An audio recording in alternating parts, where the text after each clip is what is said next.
మనకి ఇదివరకు కొల్లేరుకి ఈ ప్రత్యేక పక్షులు, విదేశీ వలస పక్షులు వస్తుండే. అవన్నీ గూడా అక్కడ తమ బిడ్డల్ని తెచ్చుకుని ఇక్కడికొచ్చాక బిడ్డల్ని కని, పెంచి, పోషించి అలవాటు చేసి, ఆ తర్వాత విదేశాలకు వెళ్ళిపోవడం అలవాటు. ఒక చక్కటి సుందరమైనటువంటి దృశ్యం ఉండేది. ఇప్పుడు కాస్త కొల్లేరంటే చేపల చెరువుల కేంద్రమైంది. దాని మీద విమర్శలు, ప్రతి విమర్శలు ఇది పక్కన పెడితే అది జరిగిపోయింది. అయితే రాజస్థాన్‌లో ఉన్నటువంటి సంభార్ లేక్ మాత్రం ఇప్పటికి గూడా విదేశీ పక్షుల్ని ఆకర్షిస్తోంది. ఫ్లెమింగోస్ ఇదివరకు మన కొల్లేరుకొచ్చాయన్నమాట. ఇప్పుడు ఆ ఫ్లెమింగోస్ అన్నీ రాజస్థాన్‌కి మాత్రం వెళ్తూ ఉన్నాయి. ఇక్కడ వదిలేసుకొని అక్కడే తిష్ట వేసుకుంటున్నాయన్నమాట.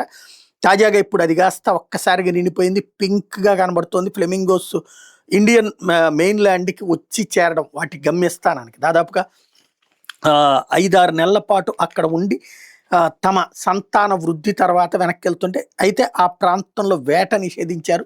వెధవేషాలెయ్యొద్దని చెప్తున్నారు.